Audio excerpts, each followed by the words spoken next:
எந்த உயிரினம் வீட்டுக்கு வரவே கூடாது? அதை பத்தி தான் தெரிஞ்சுக்கணும். உதவி செஞ்சாலும் எவ்வளவுதான் பார்த்து நடந்துக்கிட்டாலும் எவ்வளவுதான் நம்ம நல்லதே எதிரிகள் வேவு பார்க்கறதுக்காக ஒரு துர்சக்தியை ஏவி விட்டதா ஒரு ஐதீகம் ஒண்ணு இருக்கு. அதே போல துர்சக்திகள் இந்த ரூபத்துல எங்கெங்க என்னென்ன இருக்கு அப்படின்றத அதை பார்த்து வச்சுக்கும். வேற ரூபத்துல அதுக்கு அடுத்தது நம்ம வீட்டுக்கு வரும் அப்படின்றது ஒரு வந்து இனி வரும் பதிவுகள்ல அக்கா இந்த மாதிரி நிறைய அபூர்வமான கேள்விகள் கேட்பாங்க. முடிஞ்ச அளவுக்கு அதுக்கான பதில்களை கண்டிப்பா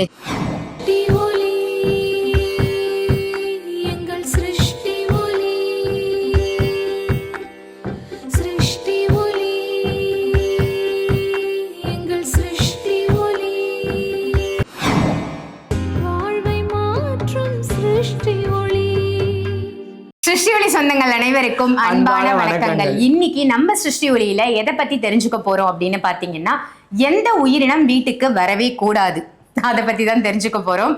சொல்லுங்க ஜி, எந்த உயிரினம் வீட்டுக்கு வந்தா ஒரு ஆபத்து, ஒரு அபச குணத்தை குறிக்குது அப்படின்னு சொல்லுவீங்க? அதாவது நானும் பாக்குறேன் அக்கா எங்க இருந்துதான் தோண்டி துருவி இந்த மாதிரி கேள்வி எல்லாம் எடுத்துட்டு வராங்க தெரியல. நானும் என் குருவோட ஆசீர்வாதத்தால எனக்கு தெரிஞ்ச ஞானத்தை வச்சு அம்பாலின் கருணையினால நிறைய விஷயங்களை கேதர் பண்ணி வச்சிருக்கேன். எல்லாமே எல்லாருக்கும் போய்கிட்டு தான் இருக்கு. அது ஒரு விஷயம் சந்தோஷம். இன்னொரு விஷயம் வந்து இது ஒரு பொக்கிஷமான விஷயம். இந்த பொக்கிஷமான விஷயத்தை எல்லாரும் தெரிஞ்சுட்டு என்ன பண்றாங்கன்னா, ஒரு 10-15 போனா சார் எங்க வீட்டுல இது வந்துச்சு சார் அது வந்துச்சு சார் போனாங்க. அதுதான் கொஞ்சம் இதுவா இருக்கு. பரவாயில்லை. ஸோ எல்லாமே ஏன்னா நான் மணி சொல்றேன், இன்னைக்கு இவங்க கேட்கணும், அதுக்கு நான் பதில் சொல்லணும். அதன் மூலியமா உங்க வீட்டுல ஒரு விமோசனம் கிடைக்கணும்ன்றது இறைவன் எழுதப்பட்டது. எந்த கேள்வி கேட்டாலும் குரு வணக்கம் இல்லாம எந்த கேள்வியும் கிடையாது. குரு வணக்கம் போயிடலாம். சோ இதை ஈண்டெடுத்த தாயாகவும் உலக மக்களால தெய்வாக்கு சித்தர் காளி மாதான்னு சொல்லுவாங்க. அவங்களோட பொற்பாதங்களை வணங்கி சண்டிகையின் சக்கரவர்த்தி புதுக்கோட்டை புவனேஸ்வரி பீடத்தோட பீடாதிபதி குரு ஸ்ரீ பிரணவானந்த அவதூத சுவாமிகள் பொற்பாதங்களை வணங்கி தத்தகரியானந்தா பொட்டு சுவாமிகள் சொல்லுவாங்க. அவங்களோட பொற்பாதங்களை வணங்கி இதர குருமார்களோட ஆசீர்வாதத்தோடும் என்னுள் இருந்து என் நாவலை பேசக்கூடிய அந்த காளி தேவியோட அனுகிரகத்தினால மணி மந்திர ஔஷதம் சொல்லக்கூடிய 3 விஷயங்களை வச்சு சிருஷ்டி ஒளின்ற ஆன்மீக ஸ்தாபனத்தின் வாயிலாக எப்பேற்பட்ட கஷ்ட துன்ப துயரங்களுக்கும் சித்தர் வழியில சித்தர் முறைப்படி சித்தர்களோட வழிகாட்டுதல்ல நிறைய விஷயங்கள் பண்ணியிருக்கோம். நீங்க பக்தி சிரத்தையோட முழு நம்பிக்கையோட ஒரே ஒரு பொருள் நேர்ல வந்து நீங்க பர்ச்சேஸ் பண்ணி பாருங்களேன், உங்க வாழ்க்கை பல மாற்றத்தையும் பல ஏற்றத்தையும் கொடுக்கும். ஸோ இப்போ அந்த கேள்வியை பார்க்கறதுக்கு முன்னாடி நம்ம வந்து பாத்தீங்கன்னா, எல்லா உயிரினமும் எல்லா இடத்துலயும் இருக்கக்கூடியதா அதோட இடத்துல இருந்து தெரிஞ்சுட்டு தான் நம்ம வாழ்றோம், இன்க்ளூடிங் மனுஷன் உள்பட. ஒரு வீடு இருக்குன்னு சொன்னோம்னா அந்த வீட்டுல இருந்து இவனை எப்பயாவது வெளியே திருத்துன்னு நினைக்கிறான் பாருங்க. அந்த மாதிரி எண்ணம் கொண்ட மனிதன் வீட்டுக்கு வரவே கூடாது. ஐயோ அவங்க நல்லா இருக்கிறாங்க, அது எப்படிங்க கண்டுபிடிக்கன்னா பார்த்தாலே தெரியும். இப்போ பொங்கல் சாப்பிட்ட மாதிரி பொங்கினே இருப்பாங்க. அவங்க பார்த்தா நீங்க கவுளி அடிக்குது. ஸோ பேசும்போது பாத்தீங்கன்னா புள்ள கவுளி அடிச்சுக்கிட்டே இருக்குங்க.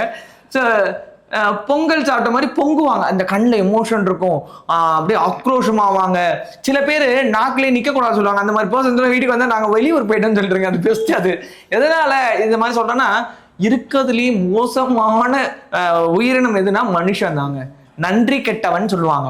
எவ்வளவுதான் உதவி செஞ்சாலும் எவ்வளவுதான் பார்த்து நடந்துக்கிட்டாலும் எவ்வளவுதான் நம்ம நல்லதே நினைச்சாலும் அவங்களுக்கு தீங்கு இழைக்கக்கூடிய எண்ணம் கொண்டவங்களாங்க. அப்போ ஒண்ணு உதவி செய்யணும், இல்ல அவங்கள விட்டு ஒதுங்கி போயிடணும். எதுவும் செய்யலைன்னா கூட ஒதுங்கிடணும். அந்த வீட்டுக்குள்ளேயே வர இப்ப நிறைய எனக்கு அந்த மாதிரி கஸ்டமர்ஸ் சொல்லியிருக்காங்க, எங்க வீட்டுக்கு இவங்க வந்தாலே பிரச்சனைங்க, இவங்க வரும்பொழுது அவங்களோட எண்ண அலைகள் என் குடும்பத்தை பாதிக்குது, என் குழந்தைய பாதிக்குது, என் கணவரை பாதிக்குது, நாங்க 2 பேரும் சந்தோஷமா தான் அவங்க வந்து போனாலும் பிரச்சனை ஆயிடுது, படுத்த படுக்க ஆயிடுறாங்க, ஜுரம் வந்தது, உடம்பு செல்லம் ஆயிடுது அப்படின்றாங்க. அப்போ அவங்கள அவாய்டும் பண்ண முடியல, அவங்கள வந்து வச்சுக்க முடியல. ஸோ முடிஞ்ச அளவுக்கு முள்ளுல மாட்டின சேலை மாதிரி பொறுமையா பக்குவமா கொஞ்சம் கொஞ்சமா அவங்கள விட்டு விலகணும். அவங்கள விலகிறது நமக்கு தெரியக்கூடாது. இதை சார் நீங்க பண்ணிருக்கீங்களா கேட்டா நாங்க எல்லாருமே நிச்சயமா பண்ணிருக்கோம், அக்கா உள்பட. ஸோ இது வந்து நமக்கு ஆகாதுன்னா அதுல இருந்து வெளியில வந்துடணும். ஸோ அதனால நமக்கு நிறைய நன்மைகள் கிடைக்கும். இது ஒண்ணு. 2வது வந்து பாத்தீங்கன்னா, வௌவால் ஒரு இடத்துல அடையக்கூடாது. ஒரு கோவில்ல வந்து பாத்தீங்கன்னா சுத்தமா இல்லை அப்படின்ற பொழுது அந்த கோவில்ல வௌவால் அடையும். அந்த வௌவாலோட எச்சம் நாற்றம் வந்து இருக்கும். ஸோ பாலடைஞ்ச இடத்துல, இந்த இருட்டான இடத்துல மட்டும்தான் வௌவால் இருக்கும். சில இடங்கள்ல வாழை மரம் வச்சிருப்பாங்க. அந்த வாழை மர பூக்காக வந்து பாத்தீங்கன்னா வௌவால் சுத்திக்கிட்டே இருக்கும். ஸோ இந்த மாதிரி வௌவால் வந்து அடையக்கூடாது. அந்த வௌவால் அடைஞ்சதுன்னா அந்த வீட்டுல நெகட்டிவ் வைப்ஸ் இருக்குன்னு அர்த்தம். ஸோ நிறைய பேர் என்ன சொல்லிட்டாங்கன்னா, எங்க வீட்டுல வந்து ஆந்த வந்து அதிர்ஷ்டங்க, ஆந்த வந்து பொற்காசு கொட்ட போகுதுன்னு அர்த்தம். லட்சுமி வௌவால் வந்தாதான் உங்களுக்கு நெகட்டிவ் வைப்ஸ் அப்படின்னு சொல்லுவாங்க. அதுக்கு அடுத்தது கருவண்டுன்னு சொல்லுவாங்க. ஏன் கருவண்டு அப்படின்னு கேட்டீங்கன்னா, மகாபலி சக்கரவர்த்தி இருப்பாரு. அந்த மகாபலி சக்கரவர்த்தி வந்து பாத்தீங்கன்னா யார் எது கேட்டாலும் கொடுக்குறேன்ற ஒரு இது கொடுத்துருப்பாரு. அப்ப குழந்தை வடிவுல பெருமாள் வருவாரு. அவர் வந்து என்ன கேட்பாருன்னா 3 அடி இடம் கொடுது. குழந்தை 3 அடி இடம் கொடுக்க என்னால முடியாதா? கண்டிப்பா கொடுத்துறேன் குழந்தை. அப்ப அந்த குருவா இருக்கக்கூடிய அந்த முனிவர் சொல்றாரு, கொடுக்காத, வந்துக்கிறவனை பார்த்தா எனக்கு என்னமோ சந்தேகமா இருக்குது. நான் முதலே சொன்ன ஆள் மாதிரிதான், வந்துக்கிறவன் பார்த்தா எனக்கு சந்தேகமா இருக்கு, நம்ம எல்லாம் அசுரர்கள், அவன் பார்த்தா தெய்வீக கடாட்சமா தெரிகிறான், அதுவும் பாக்குறதுக்கு உன்னை அழிக்க வந்தவன் மாதிரி இருக்கிறான். குருவே, அவன் கால் குட்டி கால் 3 அடி கொடுக்க முடியாதா அப்படின்னு சொல்லிட்டு அந்த கமாண்டர், அந்த காலத்துல எப்படின்னா சத்தியம்ன்றது அந்த கமாண்டர் தண்ணீரை இறைச்சி விட்டுட்டாங்கன்னா அது சத்தியம். இந்த கவுளி வேற ஒரு பக்கம் கத்திக்கிட்டே இருக்கு.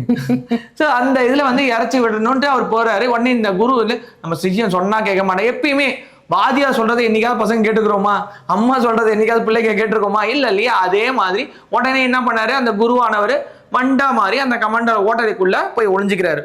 ஓட்டைக்குள்ள ஒளிஞ்ச உடனே என்ன ஆகுதுன்னா தண்ணி வெளியே வரல. அப்ப அந்த குழந்தையா அந்த கடவுள் என்ன பண்றாருன்னா, தண்ணி வரலையா, ஒன்னும் பிரச்சனை இல்லைன்னு சொல்லி ஒரு தர்பை எடுத்து அந்த இதுல ஓட்டையில ஒரு குத்துற அந்த வண்டோட கண்ணில் குத்திடுது.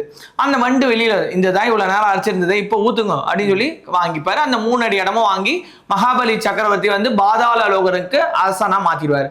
ஸோ அந்த வண்டு இனம் அப்படின்றது வந்து பார்த்தீங்கன்னா நெகட்டிவா குறிக்கக்கூடியது. அப்போ நிறைய பேருக்கு சந்தேகம் வரும், எங்க வீட்டில் மூங்கில் மரம் இருக்குங்க, அதுக்கப்புறம் வந்து பார்த்தீங்கன்னா மூங்கிலால என்னோட வீடு வந்து வச்சிருக்காங்க, அந்த இடத்துல வண்டு வரதாங்க செய்யும். ஏன்னா மூங்கிலோட இதுல துளையிடுறதா அந்த வண்டோட வேலை. நான் சொல்றது காங்கிரீட் வீடு, காங்கிரீட்டா வச்சிருக்கிறவங்களோட இல்லத்துல, இப்ப குடிசை வீடுன்றதுல இடத்துல கண்டிப்பா வண்டு வரும், அதை நம்ம தவறே சொல்ல முடியாது, அதோட இருப்பிடமா அது கருதி வரும். ஆனா இந்த மாதிரி நம்ம காங்கிரீட்டா இருக்கக்கூடிய அந்த இடத்துல வண்டினம் வரக்கூடாது. அப்படி வண்டினம் வந்து சுத்துதுன்னு சொன்னோம்னா எதிரிகள் வேவு பார்க்கறதுக்காக ஒரு துர்சக்தியை ஏவி விட்டதா ஒரு ஐதீகம் ஒண்ணு இருக்கு. அதே போல துர்சக்திகள் இந்த ரூபத்துல எங்கெங்க என்னென்ன இருக்கு அப்படின்றத அதை பார்த்து வச்சுக்கும், வேற ரூபத்துல அதுக்கு அடுத்தது நம்ம வீட்டுக்கு வரும் அப்படின்றது ஒரு ஐதீகம். நம்ம வீட்டுல வந்து பாத்தீங்கன்னா இந்த பள்ளி இல்லாம இருக்கக்கூடாது. சோ பள்ளின்னு சொன்னாலே எனக்கு நிறைய இதுவாகும். சாருக்கு ப்ரொனன்சியேஷன் வரலங்க, பள்ளி இல்லைங்க பள்ளி, பள்ளி இல்லைங்க அப்படின்லாம் சொல்லுவாங்க. ஸோ இதெல்லாம் எதுக்கு சொல்றேன்னா, ஒரு வீடியோ பாக்குறோம்னா அதுல சுவாரஸ்யம் அப்படின்றது ரொம்ப இருக்கணும். ஸோ என்ன நானே வந்து திட்டிக்கிறேன், என்ன நானே சொல்லிக்கிறேன். ஏன்னா நீங்க சொல்றதெல்லாம் லாஸ்ட் வீடியோல நீங்க நிறைய பேர் சொல்லியிருந்தீங்க, நீங்க சொன்னது தப்பு, நீங்க பல்லின்னு சொல்லிட்டீங்க. ஏன்றது அக்காக்கு தெரியும். பல்லினா எனக்கு ரொம்ப பயம், அது பேரை கூட சொல்ல மாட்டேன். அங்க வந்து திரும்பி பக்கம் ஓடுவேன், அந்த மாதிரி ஒரு பயப்படக்கூடிய ஒரு கேரக்டர். பாம்பு வந்தா கூட பிடிச்சிருவாங்க, பல்லி தான் பயம். ஸோ இந்த பல்லிகள் ஒரு இடத்துல இருக்கணும். அதே போல ஏன் இருக்கணும் அப்படின்னீங்கன்னா, அதுதான் காலதேவனோட அம்சம் சொல்லுவாங்க.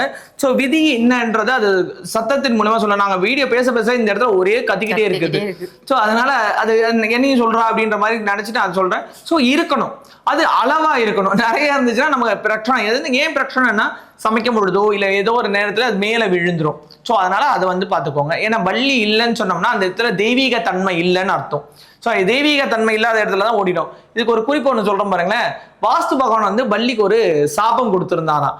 அக்ஷய திருதி அப்போ யாருமே உன்னை பார்க்க கூடாது, அப்படி மீறி யாராவது உன்னை பார்த்துட்டாங்கன்னா 7 யுகங்கள் செய்த பாவங்கள் போகும், அதே நேரம் செல்வத்துக்கு குறையே இருக்காதுன்னு. யாரெல்லாம் அக்ஷய திருதிக்கு பள்ளி பாத்தீங்களா? நான் பார்த்தேன் கண்டிப்பா. கோவிலே இருந்தனால அக்காவை கூப்பிட்டு, அக்கா இங்க பள்ளி இருக்குன்னு டொப்புன்னு மேல இருந்து அங்க இருந்து ஓடணும் வந்தா. இன்னைக்கு அந்த பயத்துலதான் பேசிட்டு இருக்கேன். சோ இந்த மாதிரி நிறைய விஷயங்கள் இருக்கு. சோ தொடர்ந்து இனி வரும் பதிவுகள்ல அக்கா இந்த மாதிரி நிறைய அபூர்வமான கேள்விகள் கேட்பாங்க. முடிஞ்ச அளவுக்கு அதுக்கான பதில்களை கண்டிப்பா நிச்சயமா. இது எல்லாமே நாங்க என்னதான் சிரிச்சு பேசினாலுமே ரொம்ப ரொம்ப முக்கியமான பதிவு, முக்கியமான தகவல் அப்படின்னு சொல்லலாம். நிறைய ஆராய்ச்சிகள் சாய்பாலாஜி தொடர்ந்து பண்ணிட்டு இருக்காங்க, நிறைய குருமார்களோட பேசுறாங்க, நிறைய விஷயங்கள் தெரிஞ்சுக்கிறாங்க. அதெல்லாம் நம்மளும் தெரிஞ்சுக்கணும் இல்லையா? அதனாலதான் இந்த மாதிரியான பதிவுகள். நீங்க எல்லாருமே இதை பார்த்து பயன்பெறுங்க. இதே மாதிரி வேற ஒரு நல்ல நிகழ்ச்சியில உங்க எல்லாரையும் சந்திக்கின்றேன். நன்றி, வணக்கம்.